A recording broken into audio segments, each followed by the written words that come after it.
Picture the year in 3019 of the Third Age, a turning point when all of Middle-earth teetered on the knife's edge between hope and despair.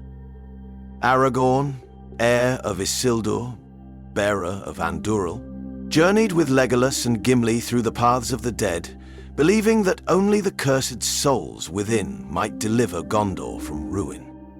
Yet, in this speculative twist, destiny takes a startling detour. For centuries, the army of the dead had languished beneath the White Mountains, bound to a broken vow made in 3441 of the Second Age, during the War of the Last Alliance. These men of the mountains had once sworn to fight beside Isildur, yet they fled in the hour of need. Cursed for their betrayal, they remained tethered to Middle-earth long after mortal life had passed, neither living nor truly dead. Now, Aragorn's claim as Isildur's heir should have compelled them to fight. But what if the King of the Dead refused? Upon entering the eerie passage, Aragorn felt a cold presence tighten around his heart, and even Legolas, keen-eyed elf of Mirkwood, grew uncharacteristically tense. Gimli, attempting to banish his own misgivings, muttered beneath his breath, "Bah! Dwarves prefer solid stone to phantoms." The distant echoes of dripping water set a haunting tempo as they descended deeper into darkness. Ancient bones and forgotten relics littered the path. Each step carried the weight of centuries gone by, until at last, the trio stood before the spectral King of the Dead. By the soft glow of Aragorn's torch, the king's translucent armor glinted, and his hollow gaze fell upon Andúril. His voice, a rasping whisper that seemed to echo through every crevice, shattered the silence. "Your blade is not the sword of Isildur. You are no true king to us." Aragorn, steeling his courage, raised his head. "I am Aragorn, son of Arathorn, the last of Isildur's line, and the sword I bear was reforged from Narsil. Fulfill your oath, and I shall grant you rest." A tension blanketed the air as the assembled dead stirred, their silent shapes shifting like a tide. Legolas, never one to shrink from danger, spoke in elvish undertones. "They do not trust us, Aragorn. Their memories run deep." Gimli rested a hand on his axe, though it offered little comfort against the intangible. The King of the Dead then roared with an otherworldly intensity. "We were condemned not merely for breaking faith with Isildur, but for abandoning our own honor. Long have we wrestled with that shame. You are not Isildur, and your claim holds no power here." At that decree, the dead turned inward, choosing to seek redemption on their own terms. Aragorn's heart pounded at the realization that the omen he had placed so much faith in had collapsed. How would Gondor stand now, with the enemy's forces massing, and without the aid of these restless spirits? As the chill in the cavern deepened, something far more unsettling than fear settled over Aragorn and his companions. The realization that the army of the dead had willfully renounced all future oaths.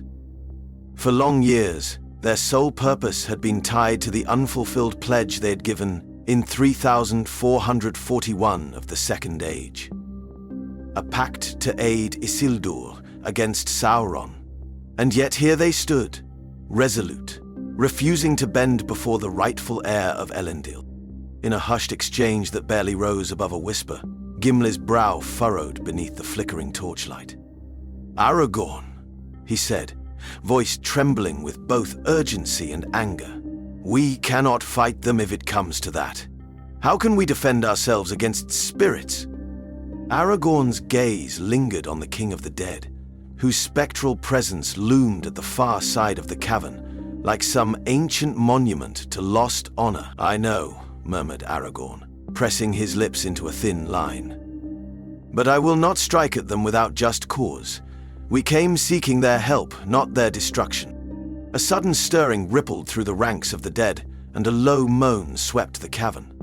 Legolas, attuned to the ethereal threads that bound the living and the unseen, sensed a new presence, like the echo of a power older than the forging of the rings. The king of the dead raised a translucent hand, silencing the restless murmurs of his kin. "We have been visited," he hissed, in that otherworldly tone, pausing as though measuring how much to reveal. "A power greater than kings or heirs has spoken to us. Our paths diverge from yours, heir of Isildur." Though he did not name the Valar who appeared, an unmistakable authority vibrated in his voice. It was as though the entire chamber quivered at the mention of such a being, powerful beyond measure. With a resolute finality, the king continued. "We hold to no man's command, not anymore. Our redemption lies beyond your crusade, beyond the ring of mortal wars." The hidden message was evident. An outside force had given them hope of absolution that did not require them to serve Aragorn, and so they turned their backs on the living once more. Even Anduril's glint could not rekindle their oath. Gimli gripped the hilt of his axe, prepared to defend his friends if the spirits turned hostile. Legolas, sharing a rapid glance with Aragorn, saw the futility in pressing onward. The king of the dead had made his stance unshakably clear. "We must leave," said Aragorn grimly. His pride threatened to betray him, urging him to keep negotiating. Yet he knew time was short. Minas Tirith would not wait, and the dead showed no mercy for intruders. Their departure was swift and tinged with disappointment. Racing out of those echoing halls, Aragorn, Legolas and Gimli could almost feel the spectral eyes of the dead tracking their every hurried step. Aragorn's heart thudded in his chest. His plan had unraveled, and an even grimmer prospect lay ahead. As Aragorn, Legolas, and Gimli emerged from the grim passageway, the cold air of the surface struck them like a sobering slap. Their disappointment lingered, gnawing at every thought. Far behind them, the paths of the dead yawned like a dark maw. Aragorn's shoulders slumped under a weight that felt heavier than the crown he would one day bear. "This," Gimli said roughly between breaths, "couldn't have gone worse." Legolas gave the dwarf a sidelong glance, but no one disagreed. The elf's keen sight drifted back to the path they had just left, recalling the King of the Dead's final words. "A power greater than kings or heirs has spoken to us." Though the dead did not name the Valar who intervened, the very implication was enough to leave the companions trembling. The notion that a force from beyond the shores of Middle-earth had swayed the army of the dead sent chills through every fiber of their being. Aragorn paced nervously, Anduril glimmering at his side. "I did not expect them to welcome me with open arms," he confessed. "But neither did I foresee a total rejection of our cause. All these years I thought Isildur's oath was unbreakable." He gazed to the east, where the war drums of Mordor thundered ever closer. "And yet we are left without them when Gondor needs every ally." "You'll seat the city," Anduril said. "The city is the center of the realm, which means it is the center." Legolas folded his arms, the wind catching strands of his golden hair. "The dead once betrayed Isildur. Perhaps they fear binding themselves to another vow would only end in further condemnation. Or perhaps they seek a redemption that does not hinge upon mortal battles." The elf's voice carried a hint of sadness. He could sense Aragorn's self-doubt, an emotion that gnawed at the ranger-turned-king in waiting. Meanwhile, Gimli struck the hilt of his axe against a rock. A fine time they choose to discover free will, but I'd wager there's something else at play, some new promise from this mysterious power. If it can move an entire host of restless spirits, it won't hesitate to sway other fates as well. His brow creased at the notion that, somewhere far off, a hidden hand shaped the battlefield beyond the knowledge of the Fellowship and their allies. Despite their frustration, they knew better than to linger. Aragorn's anxiety grew by the moment. "We must hurry," he said, voice unwavering despite the mounting turmoil in his eyes. "If we cannot strengthen Gondor's forces with the dead, we'll find another way. To linger here is to risk punishment from the spirits and lose precious time.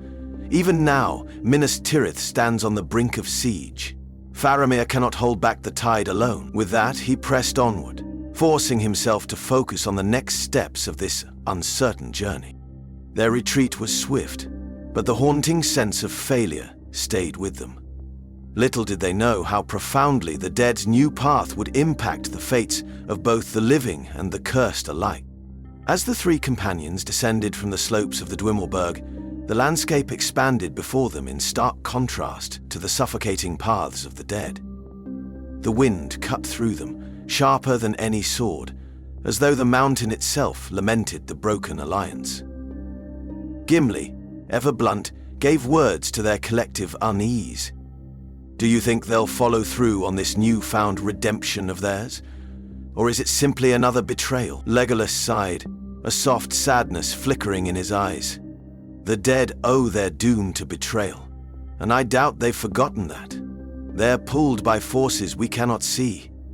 Whatever path they walk now, it's truly their own. Aragorn remained silent, his mind torn between the urgency of Minas Tirith's impending peril and the unanswered question of which Valar had intervened. Even Anduril, always a reassuring weight at his side, seemed heavier than usual. The faint sunlight offered no warmth on the mountain's outskirts, only a pale illumination that revealed the grim reality of their situation. Suddenly Legolas froze, his keen elven eyes sharpening with alarm. In the distance, half shrouded by a thin veil of mist, stood a lone, hooded figure. Its form glowed with a faint orange light, as though embers from a long-dormant fire were hidden beneath a dark cloak. Gimli gripped the haft of his axe. Another spirit? Or perhaps one of Sauron's thralls? He growled under his breath. Aragorn squinted, but the figure's features remained obscured. As if responding to their growing suspicion, the shape turned to face them. For a breathless heartbeat, it seemed to regard the trio, though they could not see its face. Only that strange, pulsating radiance at its core. Without warning, the figure stepped away and began walking eastward, the orange glow fading into the shadows. In unspoken agreement, Aragorn and his friends hastened to follow, hearts pounding with the prospect of yet another unknown force entering their troubled journey. They trailed the figure along a narrow ravine, the stony cliffs rising on either side like silent sentinels. Hoofbeats echoed in Aragorn's memory as he recalled the cavalry he'd hoped to bolster with the army of the dead. Now a solitary stranger was leading them farther from the main road, each footstep sinking them deeper into the uncertain wilderness. Despite the occasional stumbles over loose gravel, Aragorn pushed onward, trusting in the elven grace of Legolas and the stalwart resilience of Gimli to keep the group intact. With every turn of the ravine, the hooded figure kept just out of reach, neither fleeing outright nor allowing them to draw near. A tense hush gripped the trio. Even the usual nighttime chorus of insects and distant wolves seemed muted, as though waiting to see where this path would lead.